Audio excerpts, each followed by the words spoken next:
Bonjour, je suis Thierry Moncoutier, Product Marketing Manager chez ITsoft, le leader français de l'automatisation des processus métiers, avec plus d'1 milliard de documents traités par an avec nos technologies par plus de 650 clients. Aujourd'hui, nous allons parler dématérialisation et traitement des documents qui sont reçus quotidiennement par les organisations, qu'elles soient publiques ou privées. C'est vraiment un enjeu de taille avec toutes les initiatives qui sont menées par les organisations publiques et privées en termes de relations clients ou de relations usagers. J'ai le plaisir d'être reçu par Aline Habert, consultante senior gestion électronique du courrier chez Cerda Conseil, la branche conseil du groupe Cerda Archimag, qui accompagne les organisations publiques et privées dans des projets de dématérialisation et de digitalisation. Bonjour Aline. Bonjour Thierry. Alors justement, quels sont les enjeux des organisations publiques ou privées en matière de dématérialisation aujourd'hui ? Alors, on peut citer 3 grands enjeux, si on devait en citer les 3 principaux. Le fait de capter les différentes sources entrantes, les différents flux entrants d'une organisation. On se rend compte que de plus en plus, il y a une multiplicité des flux entrants, que ce soit du courrier papier, que ce soit des emails, que ce soit des informations qui proviennent de portails, qui proviennent de sites internet, etc. Donc ça complexifie la captation des flux entrants dans une entreprise et dans une organisation. Le deuxième enjeu, c'est le fait de respecter les délais de traitement. Ça, c'est un réel enjeu aussi dans les organisations publiques comme privées. Le fait de respecter les délais de traitement, d'avoir des délais de traitement le plus court possible pour avoir, pour le coup, une relation client, une relation usager qui soit la plus satisfaisante possible. Et le dernier, c'est évidemment de capter de l'information, ça c'est effectivement un des premiers enjeux, mais que cette information qui est récupérée, elle soit fiable, elle soit de qualité, pour pouvoir ensuite être injectée et être utilisée par les métiers pour instruire une demande, pour compléter une information, pour instruire un dossier. Donc la fiabilité et la qualité des données, ça c'est un des points principaux aussi qu'il faut noter. Et du coup, pourquoi tout ça c'est si difficile ? C'est difficile parce que donc, tous les flux entrants que je vous ai cités préalablement, toutes ces informations, enfin la plupart des informations, on peut même dire 60% des informations qui arrivent au sein des organisations et du secteur public que privé, hein, là je cite aussi les 2 types de secteurs, ce sont des informations non structurées, des informations brutes. Donc 60% de ces informations sont non structurées. Donc imaginez qu'il va falloir prévoir un travail de traitement, de récupération d'informations pour qu'on puisse avoir des données de qualité, des données qui puissent être utilisées, réutilisées par le métier ensuite dans des GED ou dans des processus métiers. Alors si je résume, toujours plus de documents, toujours plus de canaux et des informations non structurées qu'il est difficile à injecter dans le système d'information. Du coup, est-ce que c'est toujours viable pour les organisations, publiques ou privées, de traiter ces documents manuellement ou de le faire par un BPO ?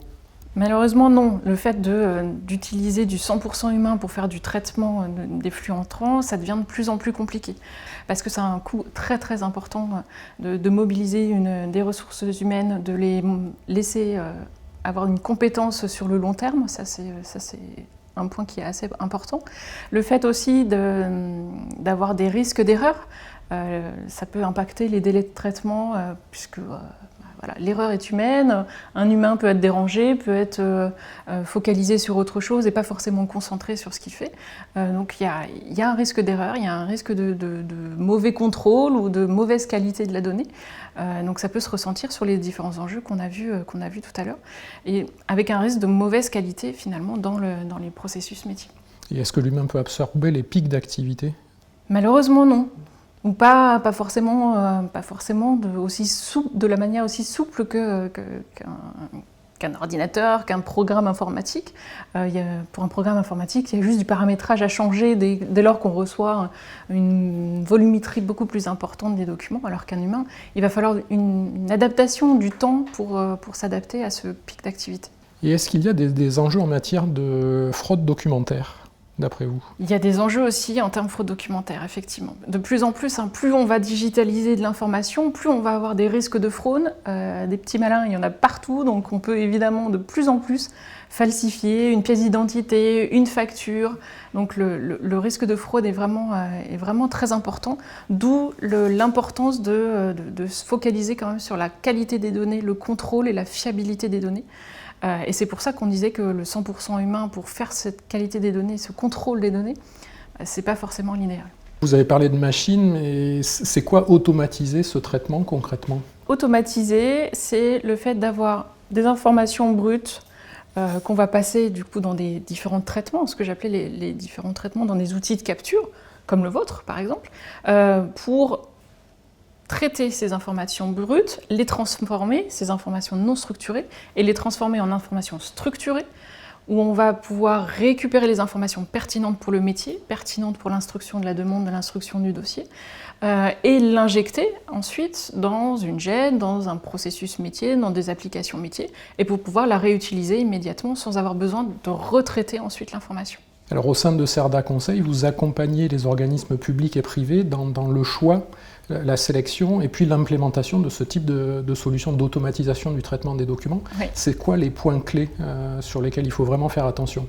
Les points clés, c'est tout ce qui est délai de mise en œuvre. Je dirais que de plus en plus souvent, quand on accompagne les entreprises, les organisations publiques, on voit bien que les clients ne veulent plus un délai de mise en œuvre de 2 ans, 3 ans. Il faut quelque chose sur étagère, quelque chose qui est facilement paramétrable, qui corresponde assez facilement aux besoins des clients. Donc il faut quelque chose de paramétrable, de maniable, assez facilement. Il faut qu'on ait un résultat finalement assez rapide pour pouvoir se projeter et pour pouvoir l'utiliser assez rapidement. Le fait aussi que ce soit de plus en plus, il y a des demandes que ce soit en mode hébergé en extérieur, puisque effectivement on n'a pas forcément les compétences, on n'a pas forcément les compétences en interne pour pouvoir paramétrer et mettre à disposition l'apprentissage qu'on a pu évoquer quand on parlait de traitement, des outils automatisés, etc. C'est quand même bien que ce soit l'éditeur qui propose ce type de traitement, propose aussi des outils standardisés. Les formulaires, des factures, c'est toujours la même chose. Plus une solution apportera des choses sur étagère, mieux ce sera. Alors ces solutions d'automatisation, elles existent depuis plusieurs années, et vous qui accompagnez les entreprises publiques et privées, enfin les organisations publiques et privées dans le choix et la sélection et l'implémentation de ces solutions, vous estimez qu'elles ont pourtant des limites. Quelles limites finalement? Si on compare les solutions on-premise, des solutions en mode SaaS, en mode cloud comme la vôtre, c'est vrai qu'on peut noter plusieurs limites qui peuvent être un frein au choix aussi de ce type de solution. C'est le fait, par exemple, d'avoir des compétences en interne, le fait d'avoir des solutions on-premise, il faut des personnes pour maintenir les serveurs, pour maintenir les apprentissages qu'on aura paramétrés, tout ce qui est les formulaires, le traitement des informations brutes et des différents flux entrants. Le fait que ce soit en interne, il faut des compétences, il faut les maintenir, et ça peut être coûteux et ça peut être assez compliqué à maintenir dans le temps. Il y a aussi donc, tous les apprentissages aussi de reconnaissance automatique de documents, de reconnaissance automatique de caractères qui font partie du traitement. Donc ça demande effectivement de la compétence, de la veille technologique, si on veut le maintenir en interne, et ça peut être très compliqué. Et du coup, si on doit faire le choix d'une solution, quels sont selon vous les critères principaux? Les critères importants selon nous pour choisir la bonne solution, le bon éditeur, c'est de pouvoir, comme on le disait tout à l'heure, vu qu'on a une multitude de flux entrants, plus l'éditeur proposera une multiplicité des flux, de la diversité de captation de flux entrants, mieux ce sera évidemment. Le fait d'accompagner le client dans le contrôle des données, dans la qualité des données, c'était un des principaux enjeux qu'on avait évoqués. En réponse aussi à la notion de délai de mise en place, ça c'est vraiment aussi un enjeu très important pour quand on met en place ce type de solution chez un client. Ça permet d'avoir quelque chose de visible, rapidement, facilement, même si c'est que sur un type de document, que sur un type de source, mais au moins on a quelque chose de visible, on peut se projeter assez facilement pour mettre en place des traitements de flux entrants. Et le fait aussi qu'un éditeur puisse apporter Des formulaires, des typologies documentaires standards, un catalogue standard de pièces justificatives, de formulaires. Plus il apportera des choses sur étagère qu'il faudra un petit peu personnaliser, c'est sûr, mais mieux ce sera. On attend beaucoup de l'éditeur, effectivement. Et un dernier point, et non des moindres, c'est de placer l'utilisateur aussi au centre des outils.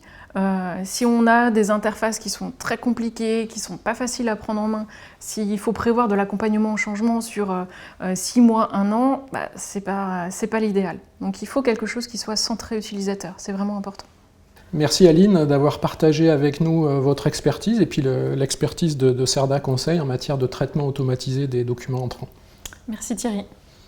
Alors c'est pour répondre à tous les enjeux qu'on vient de voir qu'ITsoft lance une toute nouvelle solution qui s'appuie sur nos meilleures technologies et sur 25 ans d'expertise métier.